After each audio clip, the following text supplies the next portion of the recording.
جواب دینے سے پہلے شاہ صاحب یہ چاہوں گا کہ آپ نے بڑا اہم فکرہ ایک کہا کہ آپ جن لوگوں کو سنتے ہیں ایسے لگتا ہے کہ وہ لوگوں کے ذاتی ملازم ہیں. وہ جن کو سن کے آپ کو ایسا لگتا ہے کہ وہ کسی کے ذاتی ملازم ہیں، اگر آپ کوئی 2-3 نام شیئر کرنا چاہیں ہماری رہنمائی کے لیے. ویس صاحب اگر آپ مین سٹریم جتنی بھی چینلز دیکھیں، آپ کچھ پی ٹی آئی کے اینکرز دیکھیں، کچھ صحافی دیکھیں، پھر دوسری طرف میں نصر اللہ ملک صاحب ایک بندہ ہے پتہ نہیں کہاں سے ہیں، یقین کریں میں نے اس کی 2-3 ٹویٹس دیکھیں، مجھے اتنا عجیب لگا. چلیں ایک نام ہو گیا، آگے چلیں. اچھا اور دوسرے نام صابر شاکر بھی ایک صحافی ہے. یقین کریں مجھے کبھی کبھار لگتا ہے کہ اس کو صحافی کس نے بنایا ہوا ہے اور کون اس کو یہ ٹائٹل دیتا ہے کہ یہ صحافی ہو گیا، یہ سینئر چلیں ایڈیٹر ہو بس گیا. ٹھیک ہے. نہیں سلیم صافی اب جیسا آپ بندہ.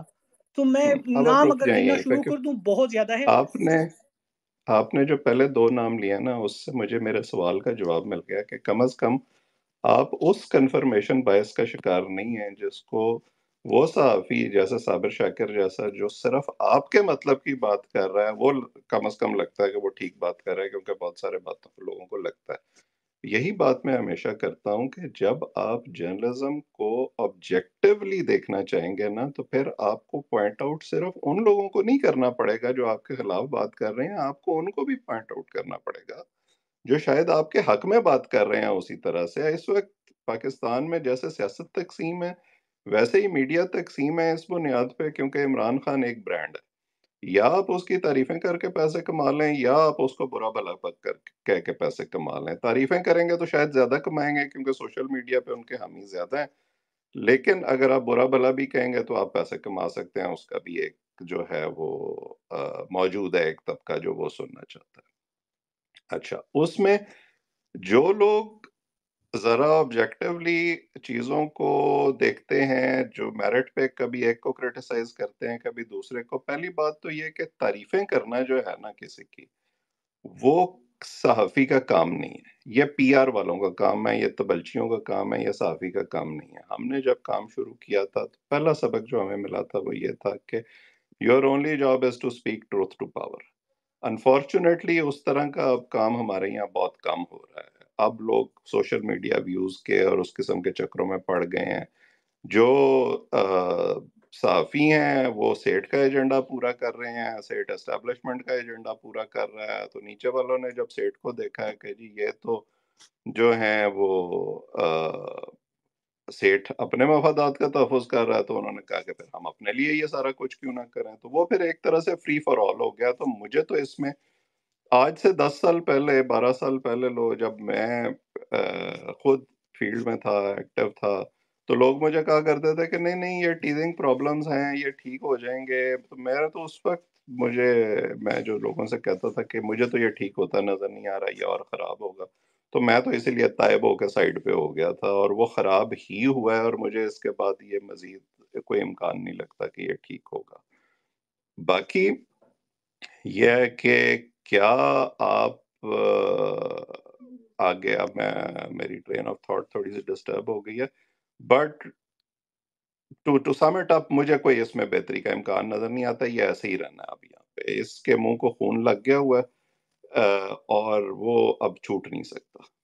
صرف اس میں ایک اگر لائن ایڈ کر سکوں کہ یہ جو کمرشل انٹرسٹ ہو گئے، پولیٹیکل پولرائزیشن ہو گئی، یہ ایون امریکہ جیسے ملکوں میں بھی اسی طرح سے ہے. سوشل میڈیا کے مسائل یہاں بھی اسی طرح سے ہیں. یہاں بھی ہر طرح کا جو ہے وہ سودا بیچنے والا موجود ہے. پرابلم صرف یہ ہے کہ ہمارے یہاں وہ جو اسٹیبلشمنٹ کی شکل میں ایک بہت بڑا پاور سٹرکچر ہے نا، جو آپ پریشر گروپ ہر وقت ڈالتا رہتا ہے. مطلب میں حیران ہوتا ہوں اس وقت، نورانی صاحب بھی یقیناً واقف ہوں گے اس سے. ہمارے جو دوست اس وقت پاکستان میں، مطلب 2 چینلز کے نیوز روم میں نے بھی چلائے ہیں ایک ٹائم میں، تب بھی کبھی کبھی فرمائش آتی تھی، تب بھی کبھی کبھی کوئی پریشر آتا تھا، لیکن وہ حال نہیں تھا جو آج کل ہے کہ جی آپ اپنی مرضی سے کچھ چلا ہی نہیں سکتے، اور اگر آپ نے چلا لیا تو پھر زمین آسمان ادھر کا ادھر ہو جائے گا. اب تو بہت برے حالات ہیں، اس میں کوئی بہتری نہیں ہونی.